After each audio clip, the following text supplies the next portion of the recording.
Olá, meninos, tudo bem com vocês? Espero que estejam todos bem.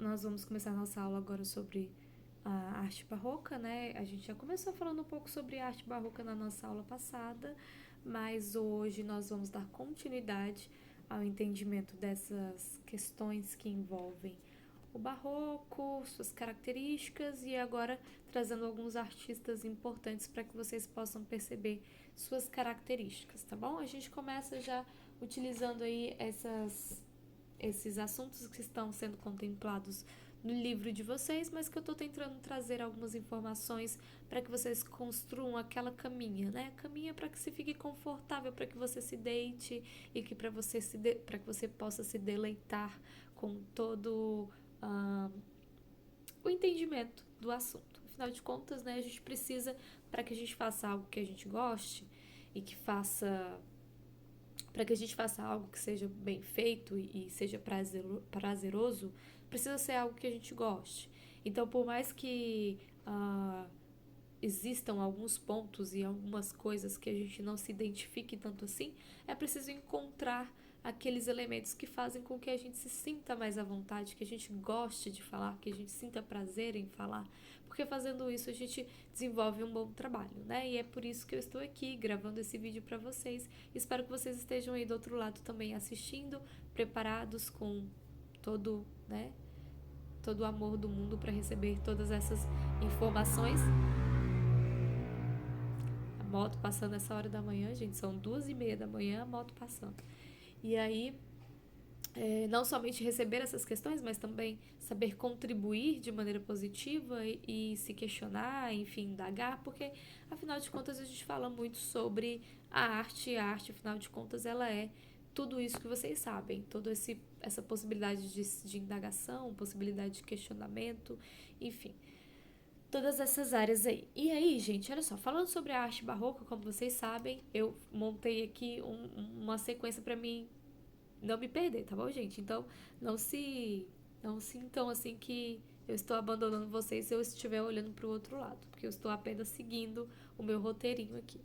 Então, gente, o barroco ele é um termo de origem espanhola, né, que vem de barrueco, cadê a Diaritza nesse momento para me ensinar a falar? Aplicado para designar pérolas de forma irregular. Irradiou-se pela Europa e continente americano, trazido pelos colonizadores portugueses e também espanhóis. E como vocês sabem, a arte barroca ela foi, né, se permeando, ela foi como eu posso dizer? Ela foi viajando e chegando a outros lugares. E o barroco ele surgiu na Itália, deve ser uma série de mudanças econômicas, religiosas e sociais que ocorreram na época. Sempre que eu falo para vocês, galera, vamos estudar sobre o novo movimento existente aí dentro da arte e para que a gente possa estudar e para que a gente possa entender esses novos pensamentos e essas novas ideias que ocorrem, a gente não pode olhar para uma arte nua e crua. A gente precisa pesquisar e entender sobre os artistas, a gente precisa pesquisar e entender sobre o momento que estava acontecendo no mundo, quais eram as novidades, qual era o clima mental que existia naquela época. Enfim, né? A gente precisa pesquisar, a gente precisa aprender, a gente precisa aprender a aprender para que a gente possa dar a devida importância àquilo que já é existente e também dar a devida importância àquilo que ainda vai existir. Enfim, a arte ela fala sobre isso, ela tem esse entendimento. Ou seja, o barroco ele surge da Itália e esse surgimento ele vai acontecer justamente por essa série de mudanças econômicas, religiosas e sociais que acontecem na época. Então ela teve origem e influência na Contra-Reforma, que foi a Companhia de Jesus, a ordem religiosa que objetivava, no trabalho dos padres jesuítas, difundir a fé católica, tá? E aí foi esse momento que o barroco ele vem justamente para tratar de questões que são importantes para esse momento. Então ele rompe com o equilíbrio entre o sentimento e a razão, entre a arte e a ciência. Olha só, gente, no segundo ano, né, no primeiro capítulo, a gente falou justamente sobre essa junção. A gente sai da Idade Média, entra no Renascimento. Renascimento é essa junção do entendimento do homem estar no centro, e esse homem que está no centro, ele passa a se questionar sobre assuntos que não são mais apenas vindos de divindade, mas ele se questiona a si mesmo. Por quê? Né? Vamos buscar a ciência, vamos buscar a biologia, a ecologia, o entendimento do corpo humano, sabendo que o corpo ele funciona de tal maneira. E a gente tem, né, Michelangelo, por exemplo, atuando inclusive como médico nesse momento, de tanto conhecimento, não somente em relação às artes que ele possuía, mas também em relação ao mundo, né, como um todo. E a gente entra dentro de arte barroca, que vem romper justamente com esse equilíbrio entre o sentimento e a razão, entre a arte e a ciência. Ele rompe, né, com esse equilíbrio existente. Então vai predominar as emoções e o não racionalismo da arte renascentista. Então a gente fala sobre predomínio da emoção e o não racionalismo. Ou seja, vai se predominar aquilo que eu penso, aquilo que eu quero, aquilo que eu imagino, aquilo que eu sinto, em primeiro lugar. Afinal de contas, quando a gente fala sobre artistas, qual é o seu principal instrumento de trabalho? Sempre pergunto isso para todos os meus alunos, independente de estar no sexto, sétimo, oitavo, nono, primeiro, segundo, terceiro ano, enfim. Seja lá o que for, qual é o primeiro instrumento de um artista? É justamente o seu sentimento, tá bom? O que se ele vem depois com uma tela e um pincel na mão, se ele vem depois com técnicas vocais, se ele vem depois com a construção corpórea dele, se ele vem depois, enfim, com o entendimento de ritmo, seja lá o que for, ele precisou passar pelo seu primeiro instrumento. Seu primeiro instrumento que é intrínseco e necessário à vida, que é justamente o sentimento humano. Afinal de contas, se todos nós possuímos sentimentos, seja lá quais forem esses sentimentos, nós podemos ser considerados como artistas? Ou será que a gente precisa saber utilizar dessa ferramenta para que depois, assim, a gente possa ser considerado como artista? Aí eu paro para pensar, a gente precisa colocar a arte nesse lugar da racionalização? Mas e aí? E os artistas abstratos? Eles estavam racionalizando ou não? Bom, talvez eles estivessem racionalizando mais do que os artistas que não participavam de nenhum movimento artístico abstrato, né? De nenhuma vanguarda russa abstrata, enfim. São questionamentos que a gente precisa levantar e parar para se pensar sobre isso, né? É o que eu também sempre digo bastante. A gente precisa começar a agir, talvez, como aquele desenho que fala da Luna, que ela quer saber por que o gato mia, verde por fora, vermelho por dentro, que é a melancia. Eu também quero me perguntar e eu também quero me questionar sobre o mundo, afinal de contas, eu faço parte dele, então eu tenho esse direito, é o meu total direito de me perguntar e de me questionar sobre as coisas que me permeiam, as coisas que me rodeiam, aquelas coisas que não fazem sentido para mim. Então, se questione até mesmo pelas coisas que já foram questionadas, tá bom? Isso aí é uma dica porque é importante, a gente muitas das vezes deixa passar despercebido, mas é importante se questionar sobre até aquilo mesmo que nós já estamos cansados de saber. E aí procurar novos significados, ressignificar a vida. Bom, gente, vai predominar as emoções, o não racionalismo da arte renascentista, e aí as características elas estão totalmente baseada no emocional, sobre o racional. Então a gente fala sobre o emocional em primeiro lugar, depois o racional. Só recapitulando, gente, Idade Média, tudo se volta à divindade, né? Tudo explicado através de Deus. A gente entra no Renascimento. Renascimento traz esse equilíbrio, fala assim, galera, desce daí, não se explica tudo através de coisas divinas, vocês precisam ser racionais, Deus não vai cair com as ideias do céu, com as coisas boas do céu, vocês precisam levantar e buscar o conhecimento. É como E.T. Bilu já dizia, busquem conhecimento. E aí, nesse momento do Renascimento, há não uma negação dos entendimentos da arte divina. Afinal de contas, a gente fala também de Igreja Católica, e a Igreja Católica guiava muito desse conhecimento divino, que também por vezes eram tanto quanto punitivistas, né? Punitivista, enfim, não sei nem se punitivo, melhor, porque eu nem sei se essa palavra existe, mas essa questão de existir palavra ou não, eu gosto muito de inventar palavra. Então pode ser que passe a existir agora porque eu inventei e pronto, acabou. Mas aí, gente, olha só, né? Chega nesse momento do renascimento E aí a gente tem esse entendimento, não é uma renegação, não estou renegando esse lado divino, mas eu estou trazendo um equilíbrio. Vamos equilibrar? Vamos falar assim, ó, existe esse lado, mas também existe esse outro lado, que é o lado racional, e que você precisa buscar, você precisa compreender, você precisa questionar, você precisa ter um conhecimento, inclusive sobre o seu corpo humano, todas essas questões. E aí, na arte barroca, a gente já entra com o emocional sobressaindo o racional. Você deixa o racional de lado e parte para um lugar mais emocional. Vamos chegar na nossa emoção, né? Seu propósito é impressionar os sentidos do observador. Então, você que está me assistindo, que está me olhando do outro lado da tela, eu espero que você esteja me admirando, eu espero que eu espero que eu possa estar te impressionando. Essa era uma das questões voltadas para o barroco, né? Uma das suas bases, justamente causar impressões, mas não era o impressionismo, tá? Não tem nada a ver com isso, gente.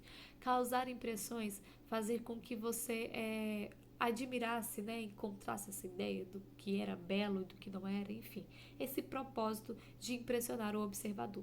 A gente também tem aqui que ele se baseia no princípio segundo o qual a fé deveria ser atingida através dos sentidos e da emoção e não apenas pelo raciocínio. Então, se um momento a gente está muito lá em cima, no outro a gente equilibra e em outro a gente já parte para um desequilíbrio, né, uma ruptura em que, para que você consiga atingir a fé através dos seus sentidos e da sua emoção e não apenas pelo seu raciocínio. Então ele faz, bom, né, o barroco ele tenta trazer um outro ponto de equilíbrio. Afinal de contas, o ponto de equilíbrio para cada um ou para cada momento da história da humanidade vai ser um ponto de equilíbrio diferente, tá bom? Então, busca de efeitos decorativos e visuais por meio de curvas, contracurvas, colunas retorcidas. Então, se utiliza dessa ideia barroca, dessa pedra irregular, né? Desses efeitos decorativos e visuais através das curvas, do retorcimento, das contracurvas, das colunas retorcidas, e enfim. E aí a gente tem dentro da arquitetura, né, grande importância na harmonia do conjunto. Então todo o conjunto ele precisava estar harmonioso, né, ser algo que impressionasse de fato quem estivesse vendo, e a valorização da unidade geral, interrelacionando arquitetura, escultura e pintura nas suas construções. Ele vai se inspirar na arte clássica, mas é denominada de arte barroca, com sentido de grotesco por não respeitar as combinações e utilizações dos gregos e romanos. Então, por mais que ele tivesse, né, importância lá na sua harmonia do seu conjunto, por ele não seguir alguns preceitos utilizados pelos gregos e os romanos, ele era denominado assim como pedra irregular, justamente porque ele vinha tendo esse sentido grotesco, apesar de que esse sentido grotesco ele só se desenvolve porque a gente está falando de uma visão da Grécia, dos romanos, enfim, de se olhar para essa arte e falar, não, ela é totalmente irregular, é uma pedra irregular, é uma arte grotesca, não faz sentido. Assim como todas as outras coisas que acontecem dentro da arte. Vocês sabem que tudo que surge novo vem ser questionado, né? Então a gente tem aí algumas imagens que eu vou ver, a gente vai ver durante as nossas aulas, tá? Mas eu tenho certeza que vocês já devem ter visto obras barrocas, mas depois eu vou organizar melhor em algum slide já pronto, né? Que eu tô seguindo só o meu roteiro, mas deixo em um slide já pronto, e o livro de vocês também já contempla algumas imagens de arquiteturas barrocas e artes barrocas, enfim. E aí, gente, olha só, na igreja barroca é comum a predominância de cúpulas altas e imponentes, usando vários elementos clássicos, como os gregos romanos, os frontões, os arcos, os pilares, e seu interior é ricamente decorado. As capelas, altares com figuras de santos e anjos para incentivar os fiéis à devoção a Deus. Afinal de contas, vocês já sabem, gente, uma igreja barroca que não possui imagens, que não possui uma arte decorativa, e não somente decorativa, mas também uma arte voltada para catequizar, não pode ser considerada uma igreja barroca, né? A gente fala sobre as igrejas católicas e elas possuem justamente essas características, diferente do Oriente Médio, quando a gente vai falar lá dos templos, dos palácios, das mesquitas que possuem características totalmente diferentes. Mas falando sobre a arquitetura barroca e sobre essas obras aí existentes dentro das igrejas, pensem quando a gente fala sobre Idade Média. Na própria Idade Média já tinha esse conhecimento, essa construção sendo, né, feita aí sobre essas questões artísticas existentes dentro das igrejas e de quanto isso era importante para fazer com que as pessoas entendessem a história de Jesus Cristo, entendessem a história de Deus e fossem realmente fiéis àquilo, né? Seguissem essa linha de entendimento, caso não possuíssem a leitura, a escrita, enfim. E aí, gente, deixa eu ver, a gente tem 5 minutinhos aí. E eu queria deixar para nossa próxima aula para a gente falar sobre pintura barroca. E aí a gente entra em alguns dos barrocos alemães. Barroco alemão, barroco do Brasil, barroco holandês, a música barroca também, porque ela também influenciou outros lugares existentes dentro da arte, não somente dentro das artes plásticas ou dentro da arte arquitetônica, mas ela também estava presente dentro da música, dentro das poesias, enfim, né, dentro das esculturas, é, dentro de todos esses lugares existentes aí para arte, tá bom? Então, gente, como a gente está falando de arquitetura barroca, eu gostaria de pedir para vocês uma atividade, né, bem simples, que vocês façam uma breve pesquisa sobre algum elemento barroco, seja ele, como eu falei para vocês, uma poesia, uma pintura, uma obra arquitetônica, seja lá o que for, que vocês pesquisem. Pode fazer e pode imprimir, ou pode tirar foto da foto, ou enfim, pode fazer onde ficar mais fácil para vocês, tá? Onde for mais viável. E eu gostaria que vocês, observando a foto da obra, ou seja lá do que vocês escolheram, pudessem identificar os pontos e que você consegue observar características barrocas. Ou seja, aqui eu tenho, por exemplo, escolhi uma arte arquitetônica de uma igreja e peguei a foto dela pelo lado de fora. Você pode copiar a foto da internet, colar no Word e fazer isso pelo Word mesmo. Ou pelo Google Docs, ou seja lá onde for. Eu só preciso que você consiga anexar essa atividade no Google Sala de Aula, tá bom? Eu vou tentar usar menos o meu e-mail para que fique mais organizado por aqui. Mas aí você vai pesquisar essa imagem e vai tentar identificar quais são as características dessas obras que a tornam uma obra barroca. E eu diria para vocês começarem pesquisando justamente pela data, tá bom? Pesquisem a data em que as pinturas e esse movimento barroco começou a existir, para que você possa identificar, tá bom?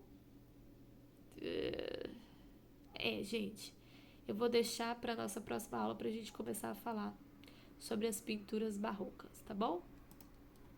E é basicamente isso, meninos. A atividade de casa é essa. Não deixem de fazer, não deixem de anexar no Google Classroom. Fiquem com Deus, espero que tenham curtido a aula. A gente está falando ainda um pouco sobre a base do barroco, para a gente poder conseguir. Na verdade, hoje a gente já deu uma destrinchada melhor, mas isso tudo vai ser tratado ainda mais a fundo a partir do livro de vocês, tá bom?